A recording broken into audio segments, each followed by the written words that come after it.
Hi, Bedrin. Good day. I just would like to come. I just like to talk to you on a little matter.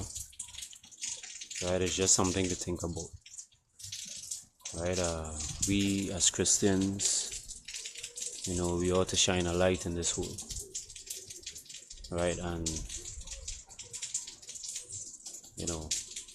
whatever we do, whatever we say, you know, in the end, we should be reflecting God's image. Right, and I just would like to point out some of the things that we as Christians do. And the big question is those things that we do pleasing to God? Right? So I'd just like to make mention of some of the things, Those of us who profess to be Christians, we go to cinema, we go to parties, we go to the club, we play card games, we do all these things for the name of amusement's sake, for the whole name of having fun, in the name of having fun. But you never stop to think, this hour that I spend doing this, is it edifying the soul? Is it,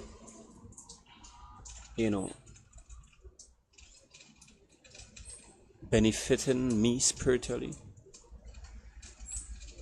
And most importantly, how does God look at it? Is he pleased? A quotation from Ellen White, God showed her that each of us, when we are baptized, are given a guardian angel, and that angel follow us around to protect us and guide us. Well, to protect us, and sometimes because of what we do, it may cause that angel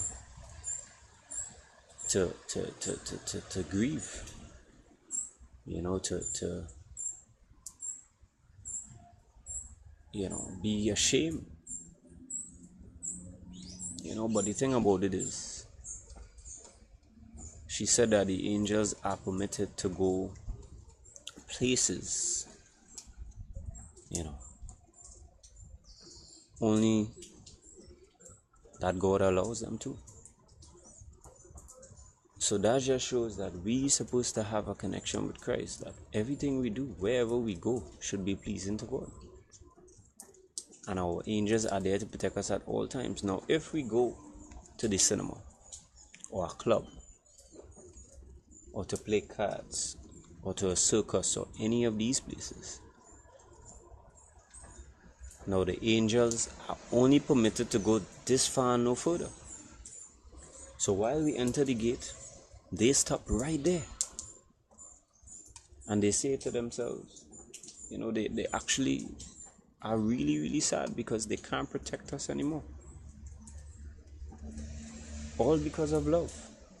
But what we do, it come like we set them aside, saying, hey, I don't need you anymore. But this is what we do when we go to these places. Right? So are we really reflecting God's image?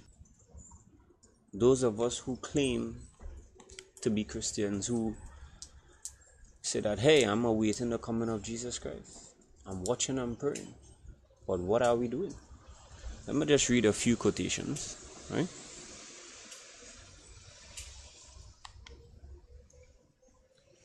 It reads, I'm taken from the Adventist Home, right?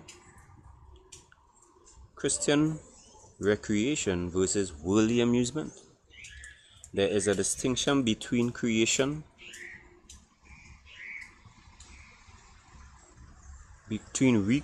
and amusement. Recreation, when true to its name, recreate, is recreation, right?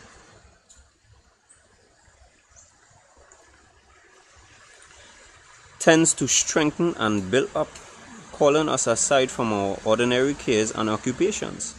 It affords refreshment for mind and body, and thus enables us to return with new vigor to the earnest work of life.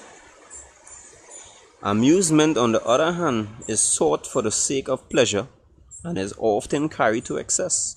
It absorbs the energies that are required for useful work and thus proves a hindrance to life's true success. Alright?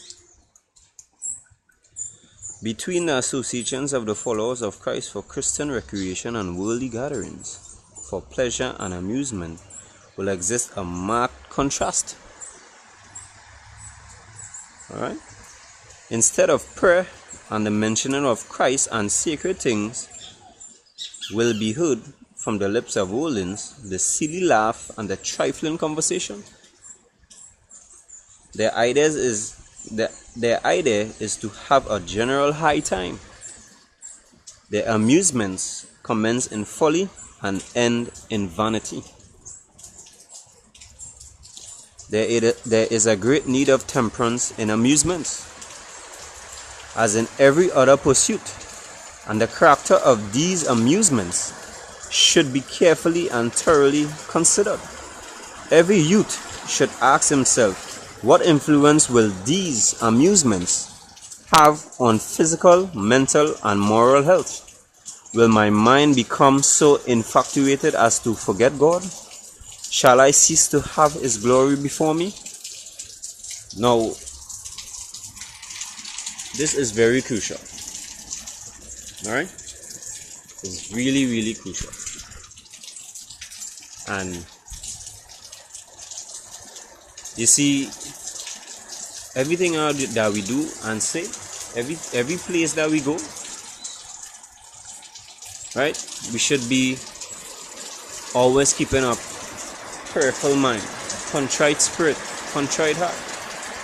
Should always be in a position that we could offer prayer to God. So the recreation or things that may be of benefit to us should recreate us, should allow our minds now to, ponder on things that will bring us back to the image of God, bring us back to perfection. That's the whole plan of redemption. Alright? So let me just read another comment, because this is a place that most of Christians go, and I used to go a lot, but thanks be to God that I don't go again. And that is none other than the cinema, the theater. For God showed me that if I can't go a place that I can offer up a prayer, or His protection is not there, well then I shouldn't go at all. Because if I were to